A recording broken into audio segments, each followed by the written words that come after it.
Bonjour Charles Decamp. Bonjour Philippe, bonjour à tous. Dans un magnifique sweat de Noël, c'est votre journal des médias, le sommaire du jour, Charles. La LFP libérée de Mediapro, l'appel d'Emmanuel Macron, les hommages à Claude Brasseur et le retour d'une série culte. Évidemment, d'abord, on commence par les audiences qu'ont regardé les Français hier soir à la télé. C'est France 3 qui a pris la première position avec une rediffusion de Capitaine Marlowe, ça marche à chaque fois. 4 800 000 téléspectateurs étaient au rendez-vous, soit 19,6% du public. M6 est deuxième et en forme avec la première partie de la finale du meilleur pâtissier saison 9, exceptionnellement diffusée un mardi. Au compteur 3 400 000 téléspectateurs, soit 15,2% du public. Et le leadership sur les femmes responsables des achats de moins de 50 ans à 28% de part d'audience. Enfin, c'est TF1 qui se classe troisième avec 3 300 000 téléspectateurs devant son film français inédit Les Nouvelles Aventures de Cendrillon avec Marie-Lou Berry et une part d'audience de 13,6%. Culture Média. Et on commence ce journal des médias avec une étape cruciale dans le dossier Mediapro. Le tribunal de Nanterre a validé l'accord entre la Ligue de football professionnel et Mediapro. La LFP va donc récupérer enfin ses droits et 100 millions d'euros d'indemnité que va devoir lui verser le groupe sino-espagnol. L'accord entraînera la fermeture de la chaîne Téléfoot lancée par Mediapro en août dernier et qui n'a plus vraiment de raison d'être. Une situation évoquée hier soir à l'antenne de Téléfoot par le journaliste Maïl Bouabdella.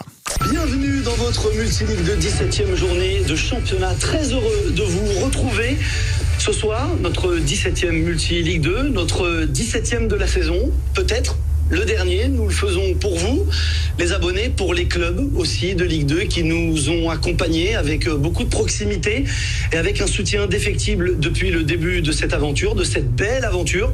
Nous le faisons malgré la Ligue, malgré un soi-disant conciliateur, malgré un employeur qui tous les trois, et avec beaucoup de mépris, ont pris le parti de nous considérer, nous, la rédaction de Téléfoot, comme un petit dommage collatéral.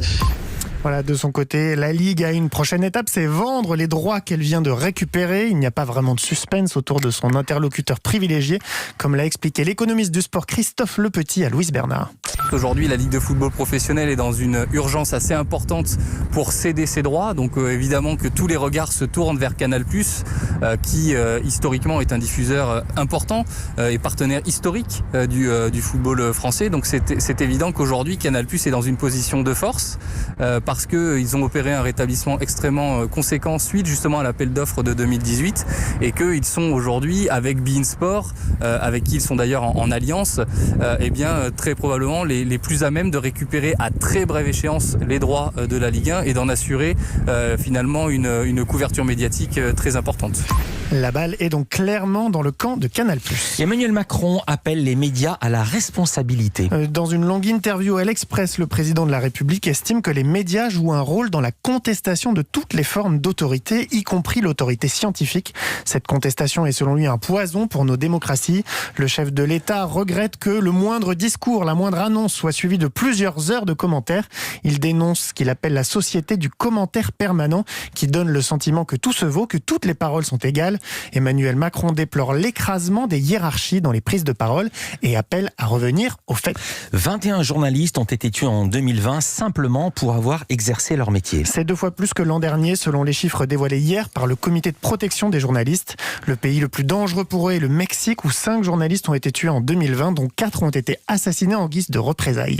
Dans le journal des médias également la mort d'un des plus grands acteurs français, Claude Brasseur. Le comédien est décédé hier à l'âge de 84 ans. Il est en une du Parisien ce matin mais aussi du Figaro ou de Nice Matin. Dans la journée, les hommages se sont succédés et plusieurs chaînes ont décidé de lui rendre hommage, à commencer par France 3. La chaîne publique proposera ce soir les films Un éléphant ça trompe énormément, puis sa suite Nous irons tous au paradis. Claude Brasseur y donne la réplique à Jean Rochefort, Victor Lanoux et Guy Bedos. L'une des scènes marquantes de cette suite, c'est une partie de tennis entre les 4 amis dans la propriété qu'ils ont achetée juste à côté d'un aéroport. Et sur le court, le ton monte entre Claude Brasseur et Victor Lanoux. Oh, écoute, Poulet, tu joues, oui? Ouais. Ah, je sais que Daisy, elle a du mérite, hein, la vie avec Pépé. Allez, on se... Qu'est-ce que tu dis? Rien, allez. Non, parce que si on commence avec la vie privée, moi j'ai 2 ou 3 balançoires pour toi si ça t'intéresse, hein. Ah bon? Lesquels? Ouais. Je voudrais pas faire couler ton email. Moi, je me mets pas de rimel. Mais l'autre, là, tu sais, celui qui joue debout, il se met des bigoudis. Ça l'a pas empêché de se tirer avec ta femme. TFX rendra également hommage à Claude Brasseur. La chaîne a déprogrammé un documentaire pour rediffuser ce soir La Boum, le film culte dans lequel il incarnait le père du personnage joué par Sophie Marceau. Claude Brasseur, c'était un grand acteur de cinéma avec pas moins d'une centaine de films à son actif. Il a tourné avec Godard et Truffaut entre autres, mais c'était aussi un grand acteur de théâtre. Il a interprété plus d'une trentaine de pièces sur scène et il connaissait par cœur le public, comme il le confiait à Isabelle Morizet sur Europe 1 en 2006. Aux réactions du public, je peux vous dire, tiens, ce soir on est mercredi. Mardi, c'est les intellos. Samedi, c'est très mauvais. C'est un faux bon public. Ce sont les gens qui rendent des politesses. Dis donc, ma mère, les Dupont nous ont invités à dîner. Faudrait qu'on leur rende... On va pas les inviter à dîner si on les emmenait au théâtre. Ah oui, tiens, oui. Ah, celui de vendredi soir, il vient là pour se marrer. Là, il en veut pour son pognon. Ceux qui vont au théâtre le dimanche après-midi, c'est vraiment parce qu'ils ont envie de voir une pièce. C'est extraordinaire. Claude Brasseur sera inhumé au Père-Lachaise. La date de la cérémonie n'a pas encore été annoncée. Il n'y aura pas de saison 2 pour Grand Hôtel. TF1 ne donnera pas de suite à la série portée par Carole Bouquet et Solène Hébert. La chaîne l'a confirmé hier à Télé Loisirs. Grand Hôtel avait été lancé en septembre dernier, mais la série n'a pas franchement emballé le public, avec 4 millions de téléspectateurs en moyenne sur ces 8 épisodes. Un score qui n'était pas vraiment à la hauteur des attentes. Dommage pour ceux qui espéraient découvrir la réponse aux intrigues qui étaient laissées en suspens lors du final de la série. En revanche, il y aura une nouvelle saison de Sex and the City. Oui, la plateforme de streaming HBO Max est en négociation avancée pour relancer la série culte dont vous avez forcément reconnu le générique.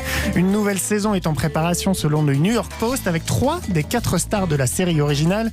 Kim Cattrall, qui incarnait la sulfureuse Samantha, n'a pas caché ces dernières années qu'elle avait fait le tour du personnage et qu'elle ne s'entendait pas bien du tout avec Sarah Jessica Parker, alias Carrie Bradshaw. Et puis début 2021, The Voice va inaugurer, je vais y arriver, ce masque, dis donc, c'est la dernière de l'année, va inaugurer une nouvelle épreuve pour sa 10e saison. Oui, ça s'appelle les Cross Battles. Elles arriveront juste avant les primes en direct et donc après les auditions à l'aveugle, les battles traditionnels et les KO. Au cours de cette épreuve, les talents de 2 équipes différentes s'affronteront et c'est le public en plateau qui les départagera. Résultat, les coachs n'auront pas le même nombre de talents au moment des directs et il se pourrait même qu'un coach n'en ait plus aucun.